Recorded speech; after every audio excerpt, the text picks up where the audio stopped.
As histórias que você vai ouvir agora são reais. Relatos assustadores enviados por pessoas comuns que viveram o inexplicável e decidiram compartilhar. Cada detalhe foi mantido como descrito, exatamente como aconteceu. Prepare-se para mergulhar em experiências sobrenaturais, perturbadoras e muitas vezes impossíveis de esquecer.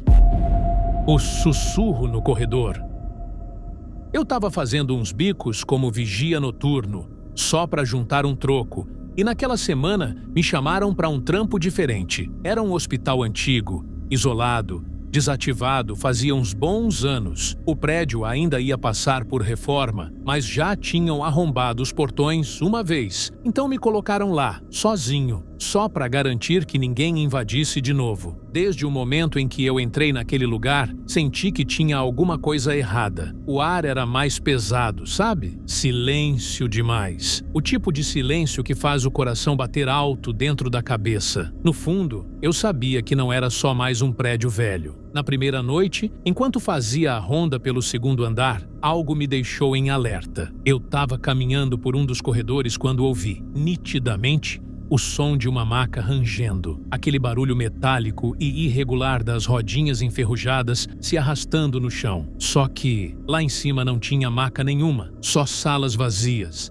janelas estouradas, o vento passando por frestas e o eco do vazio respondendo aos meus passos. Pensei que fosse coisa da minha cabeça. Respirei fundo e continuei. 2 da manhã. Eu estava sentado perto da antiga recepção, tentando me manter acordado, quando ouvi um sussurro vindo do fundo do corredor. Doutor, doutor, ele não está respirando. Na hora, meu sangue virou gelo. Aquela voz não parecia um som normal. Era baixa, arrastada, quase chorosa. Me levantei tremendo, peguei a lanterna e fui investigar. O corredor estava mal iluminado, mesmo com as luzes de emergência acesas, e quanto mais eu andava, mais o ar parecia pesado. Quando passei pela porta da antiga UTI, tive um choque. Uma maca estava no meio da sala. Ela não estava ali antes. Eu tenho certeza absoluta. No turno anterior, aquela sala estava completamente vazia. Agora, no centro, uma maca solitária. E em cima dela, uma silhueta coberta por um lençol branco. Parecia cena de filme de terror, mas eu estava vivendo aquilo. Me aproximei bem devagar. O ar ficou absurdamente frio, a ponto do vidro da minha lanterna embaçar.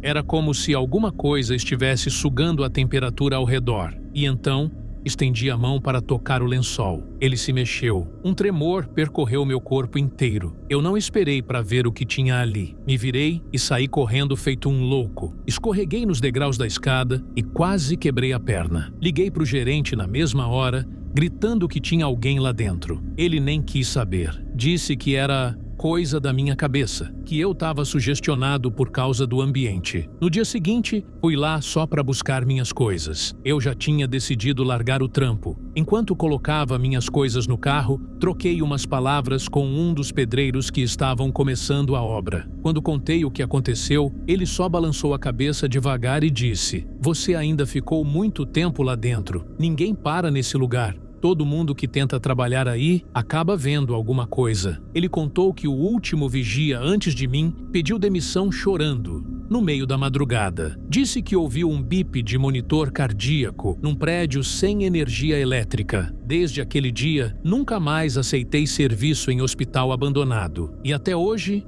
quando ouço aquele som, o rangido metálico de rodinhas enferrujadas, me arrepia até o osso, porque eu sei que aquilo não era da minha cabeça. Alguém ou alguma coisa estava lá comigo naquela noite. A maldição do homem-lobo. Essa história, conhecida por muitos como uma das mais assustadoras do interior paulista, teria acontecido na cidade de Águas da Prata, vizinha de São João da Boa Vista. Uma lenda que ecoa há mais de um século, mas que até hoje ninguém ousa duvidar. Tudo começou no início da década de 1900, em uma fazenda isolada nos arredores da cidade. Lá viviam Adriano e sua mãe, uma senhora idosa que, depois da morte do marido, precisou assumir sozinha a casa, os animais e o próprio filho. Mas Adriano não era grato por isso. Pelo contrário, era um rapaz de temperamento explosivo, egoísta, violento, passava os dias vagando, bebendo, brigando e se recusava a ajudar na lida da fazenda. A mãe, cansada, sofria calada. Ainda assim, insistia em tentar guiá-lo pelo caminho certo. Certa noite, uma grande festa tomaria conta da cidade. Adriano estava eufórico, preparando-se com antecedência, enquanto sua mãe implorava para que ele não fosse. Ela pressentia algo ruim, mas ele, como sempre, a ignorou. Tomado pela raiva, ordenou aos empregados que selassem um dos cavalos, enquanto ele se aprontava. Desesperada, vendo que nada adiantaria, a velha senhora tomou uma atitude extrema. Soltou todos os cavalos da fazenda. Sim, um por um. Tudo para impedir o filho de sair naquela noite amaldiçoada. Adriano, ao ver os currais vazios, ficou possesso. Correu pelos campos atrás dos animais, mas não encontrou nenhum. Furioso, voltou para casa, completamente transtornado. E então fez o impensável. Gritou com a mãe, a insultou e depois a jogou no chão, como se fosse um pedaço de lixo. Mas não parou por aí. Pegou uma sela e, num ato cruel e animalesco, a colocou nas costas da própria mãe. Montou sobre ela, como se fosse um cavalo, e obrigou a mulher a levá-lo à festa, andando de joelhos e mãos pela estrada escura. Dizem que ela chorava de dor, gemia, com os ossos estalando a cada passo. Quando chegaram à cidade, em frente à festa, com todos olhando em choque para aquela cena grotesca, a mulher, suja de terra, ferida e prestes a morrer, olhou nos olhos do filho e, com a última força que lhe restava, lançou uma maldição. Em toda noite de lua cheia, como essa de hoje, você será o animal que tentou me fazer ser. E então ela caiu e morreu, ali mesmo, aos pés do filho. Adriano, tomado por um desespero repentino, soltou um grito, largou o corpo da mãe e correu mata adentro. Ninguém nunca mais o viu. Pelo menos, não em forma de homem. Desde aquela noite, moradores de Águas da Prata começaram a relatar coisas estranhas. Uivos cortando o silêncio das madrugadas de lua cheia, cavalos desaparecidos, galinhas mortas com marcas de dentes, bois atacados e largados em pedaços. Outros falavam de um animal gigante, de olhos vermelhos, com corpo disforme de lobo e garras longas, que vagueia pelas matas nas noites prateadas. Os mais antigos dizem sem titubear: é o Adriano, pagando pela maldição que a própria mãe lançou. Ele virou o que sempre foi por dentro, uma besta. A criatura passou a ser chamada de Adriano Lobo, e até hoje, toda vez que a lua cheia se ergue sobre a mata, muitos preferem não sair de casa, pois ninguém quer ser o próximo a cruzar o caminho da maldição viva que anda à espreita, entre as sombras. A menina da chuva.